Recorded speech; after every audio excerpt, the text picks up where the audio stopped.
Hello, I'm Randy.char, President and Corporate Broker for Las Vegas Sotheby's International Realty. Hi, I'm 𝗖𝗛𝗡𝗗𝗬, a global real estate advisor with Las Vegas Sotheby's International Realty. So 𝗖𝗛, I just want to congratulate you on your phenomenal year. You know, I remember it was about a year ago. Yeah, was that right? Exactly about a year ago. We ago. sat across the table and you were wondering, is this going to be a good move? And maybe you can share with us how has it worked out for you so far? How did it go? So at first I had a little apprehension because I was used to the way things ran in the old company that I was with. The commission splits were different, and I had a team, and I had worked to build my business there and my brand there. So to make a complete switch was a little bit nerve-wracking, and I wasn't quite sure of what to expect. But in coming over to Las Vegas Sotheby's, I have exponentially grown my business and polished myself as an agent, even though I've been in the business for a long time. So I took this year to act as if I was a brand new agent and learn as much as I could and increase my skill set and knowledge about the market and the luxury market, and it has made a completely huge impact in my career. Well, 𝗖𝗛, I remember we actually did a business plan together, and you were very focused on doing a few things to help kind of elevate you to the next level. Maybe share with you some of the impactful things that you did or implemented, or the difference that it made by being over here for your business.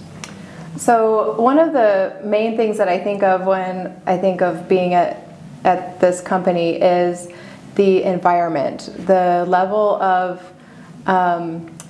attitude and experience mixed with everybody wanting each other to succeed is cultivating an environment of absolute, like, being able to do whatever you can dream of. So I really love that. It's kind of like we're almost like a family. Everybody's willing to help each other out. And it's also fun in the process. I always look forward to coming and learning.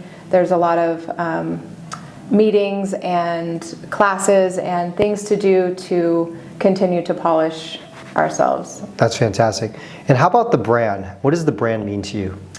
The brand is everything to me. I have really taken charge in using the global reach that we have here to make really good connections with people all around the world that I'm able to help my clients with when they're looking for properties in other areas. So I've had several people refer clients to me so that I can take care of them here in Las Vegas. And I have also sent agents, my clients, so that we can work together to make sure that they get all of their investment properties. Yeah, absolutely. I see you at conferences. You're so social. People love you, 𝗖𝗛. You've done just an absolutely amazing job. In fact, talk to me about maybe the level of business, like price points and things that you were normally involved with before, and now, I mean, you just closed a huge deal, like amazing. Yeah, so I have, what I love most about my job is being able to help people. And in the past, I've helped a lot of first-time home buyers. And now, as I've been in it longer, I'm helping those first-time home buyers turn into investors. And with being at Sotheby's, the level of price point that most of the clients are now are above $1 million, where before where I was at, a lot of them were below that price point. So it's definitely shifted. And then there's been some that are well above $1 million, in the $3-4 million range. And in fact, not even, you're almost up to your 1-year anniversary, and you just closed, I know you're being humble, you closed over $4 million deal. How much was it? Yeah, it was a $5 million house. Sorry, $5 million. But we got him a deal, so it was actually 4.5. Oh yeah, screaming deal. So that's fantastic. And you know what's great is we believe in celebrating our successes, and I know that you did something for yourself that was really nice, that you always had a dream of. And so, well, recently, so I've always wanted a cabin, And I recently purchased a cabin in one of the towns that I grew up in Duck Creek, Utah. And another thing is I always love Randy's watches. He always has different Rolexes on, and I'm like, wow, one day I'm going to get a Rolex. And I told him in the beginning when I first got here that I was going to work hard to eventually get one too. And I just bought my first Rolex about a week ago. So. Yeah, congratulations. You know what I really love too is, you know, we're in real estate as practitioners, but when you actually invest yourself to help wealth creation, like using real estate as a vehicle for wealth creation, I think that's even a more valuable tool that you can advise other people with, right? Yeah, it's a lot easier to be a resource when you've gone through it yourself several times. That's great, that's great. So looking into kind of the future, what's next for you on the horizon? So what's next for me is just continuing to grow as a person, as a individual, and being able to be more available to my clients and just do the best that I can to, you know, triple my business and take advantage of being with this amazing company. Yeah, and part of that is the environment that we're here. We really have kind of created this kind of campus that's centrally located, but we want agents to be able to collaborate with each other, et cetera. What has been your experience by actually coming to this place, you know, every day and cultivating your business from here? So this office is absolutely beautiful, and I love having an office in here because before we were you're not forced to be so polished when you're working from home, wearing your pajamas all day. So there's a big difference in making sure that you're dressed nice and focused on getting your goals and being around other people that have that same like-minded energy. It just makes all the difference in how much you can get accomplished.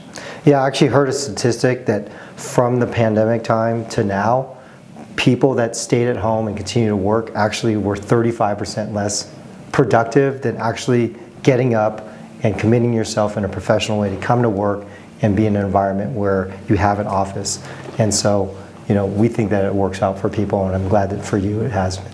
Well, I realized I don't really like to work where I have my sanctuary. I'd rather have them be two separate places, and then when I go home, you know, that's a different type of energy that I like to create there. So it's really nice to have this space to do that in. That's great, that's great. Well, I want to just again congratulate on the phenomenal job you're doing. We're so proud that you're part of the Sotheby's family here, and I just see like the sky's the limit for you, and I just couldn't be more proud of the efforts that you've made and what you're doing. Well, it's an absolute honor to work with everybody here and to be able to have you for an example of the greatness that I'm striving to get to.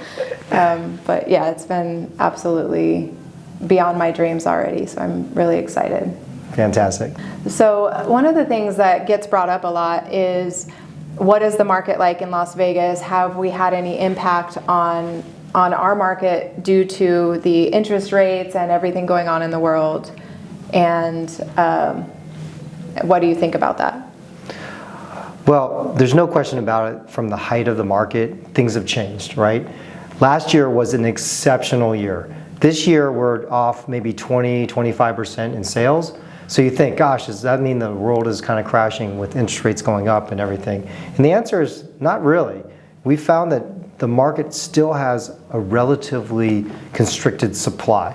We are approximately 45 days of inventory on the market, which is not a lot. We still have a housing shortage overall. Now, let's combine that with interest rates. Interest rates hovering in the 7s or so. Some people may think, is this a good time to buy with interest rates so high? And the answer, it depends a little bit about what your situation is. But think of it this way.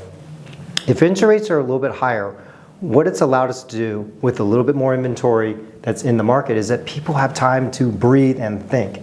They don't have to go in and rush to see the first house and say, I better like overbid for this or I'm not going to get it. It's not as frenzied as an environment. You can do your research, you can make sure it's the right lifestyle choice, it fits the home, And if you can afford the payment now, think about it. You buy the home, that's fixed. But the interest rate, if interest rates go down, what can we do? We can refinance, right? So you can get the best of both worlds. You can buy the home correctly, most importantly, get in the home that you want, and potentially get it at a better deal, especially having a great advisor to share with you in the market, where you should be. Then you combine that with the payment might be a little bit higher, and in the future, many loan programs, they have like an automatic reset.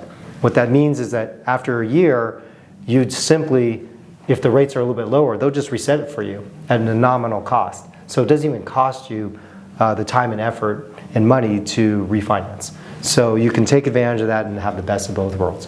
One thing I've noticed with a lot of my clients is they are taking advantage of the lower price of the property. So instead of having a bidding war on these junky kind of rundown homes, they're able to get a nicer home at a better price, and then they can change the interest rate later.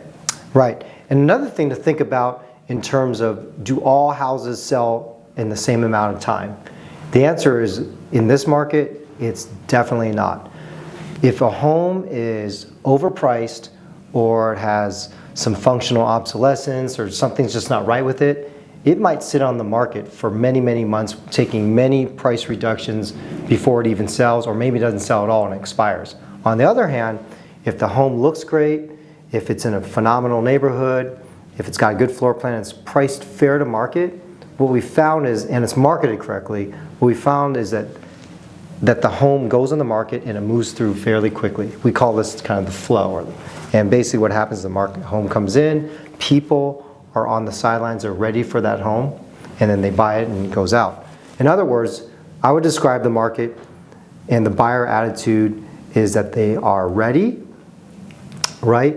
They are able, they just are not necessarily willing because they want to find the right home at the right price at the right time.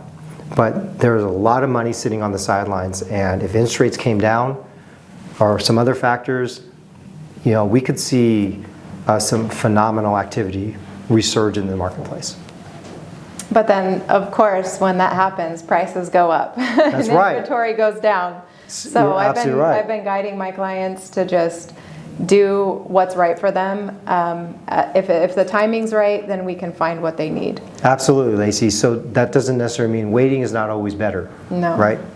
Lacey, the year has been a tough year for some in the industry, but for yourself, you've really accelerated your business. Maybe talk to me about some of the kind of the buyers or sellers that you've been representing, over the last few months. Where are they coming from, and what is their interest? What's going on with them? I have had several people retiring recently. There has been one family that was retiring here in Las Vegas, and they just relocated to Oregon. So I sold their house here, and they had already purchased their home in Oregon. I also had a couple of clients that are moving to Las Vegas to retire. So I've had several people like moving in and moving out for the purpose of retirement recently. And then I've had some clients who are focused only on investment. So recently I sold one in Spanish Trails to a client that is looking to live in something nicer than where she's at now, but she's turning it into an investment. She's remodeling the home, and now that home is worth a lot more money than she paid because we were able to get her a great deal on it, and she'll be able to live in it for a while until she's ready to sell it. Yep. So there's all sorts of different scenarios, but I've been mainly dealing with a lot of out-of-state buyers and in-state clients who are ready for a little bit of an upgrade. It's interesting that you said people that are ready for a little bit of an upgrade. I think nowadays a lot of customers, they're not thinking about real estate as speculation. I don't know what happened. I felt like we lost our way, over the last few years because it was all about like, oh, I'm going to make money on this investment. But the reality is that people buy real estate mainly to live in and mainly for the lifestyle. And what I've found is that the reasons why people are making changes are a lot more real today. They're doing it, like you said, either they're retiring, maybe they're moving in from out of town, maybe they just want something different. And homes have aged over in Las Vegas, so many people that had their perfect home 10 years ago, they're thinking, "Mate, do I need a remodel? You know, do I need an extra bedroom? Maybe I need less bedrooms." But this is a reason why it's such a great environment, because you can see that there's more inventory out there, and people are saying, "Hey, I think I would like my lifestyle to be different. Like, where do I ultimately want to live? Can I make that happen in this environment?" And so people are making moves, I found, for all kinds of different reasons. A lot of the people I've been talking to, if they tell me that they are looking to live on a golf course, or they're just thinking about being in a guard-gated community, what I'll do is just, in my free time, I'll look at houses just knowing what's on the market, and if I see something that looks like they'll be interested in it, I'll just send it over and say, "Hey, look at this one on the golf course that I found." And that's how I found that a lot of people end up buying, is by seeing something that they love better than where they're at. Right, and because sometimes the home is on the market for a little time, they have enough time to go back and strategize about if they need to sell their home, or make some plans to be able to make that transition. They can do it, right? And you find, I always love asking people, like, just where would you like to live? Like, if you could live anywhere in the city, where would you like to live, and what would that be like? And you start from there. You start with their dream, and then you work backwards. And not every client is the same. I have some that were wanting to relocate to Las Vegas, and we were having a conversation back last year in November. And now it's been an entire year, and they're finally ready to make the move. So some of the clients are long-term, and it's a dream to be able to retire in Las Vegas. But eventually, when they're ready, it's a quick process at that time to create and find and locate something that exceeds their expectations. Well, what I love what you said earlier too, Lacey, is you keep things in mind before they realize that they need it. A lot of times as consumers, we don't even know that we're really in the market, because it happens so much earlier, because you start thinking about it like, "Oh, I just realized my kids are graduating, one of my kids is graduating from college or from high school, and they'll be out of the home," or, "You know what, I don't really need the stair, I don't want the stairs," or whatever it is that they're looking to change. They may not always realize it right away, but if you understand kind of what their desire is, and you keep it in the back of their mind, when that perfect home comes available, it's so nice to be able to say, "Listen, hey, take a look at this. Could this work for you?" So. Another thing is letting them know that they're capable.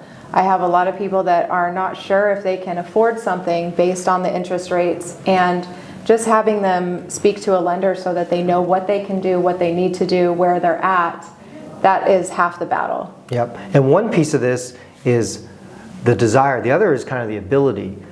We've been, frankly, in almost an up market for a dozen years or so. A lot of people don't realize how much equity they have in the home. And being able to take that equity and move it is a huge, huge advantage that we didn't have 10 years ago, where you had to put a little bit of money down and you had to get out of it. You just didn't have as much. But now you could potentially take, let's say your home was, let's say 600,000 several years ago, now it's $1 million, right? And you have $500,000 or more in equity. You could buy $1 million house, put 20% down, and then put another few $100,000 in your bank account for other investments or lifestyle or whatever you need. So not only do you get the benefit of moving up, but you can actually cash out. And by the way, talk to your tax account, but there's some phenomenal advantages as a primary residence owner to be able to transfer that wealth into something else. Thank you so much for watching. Please like, subscribe, and join. We'll be doing a whole lot more content in the future, so just follow us along. Have a good day.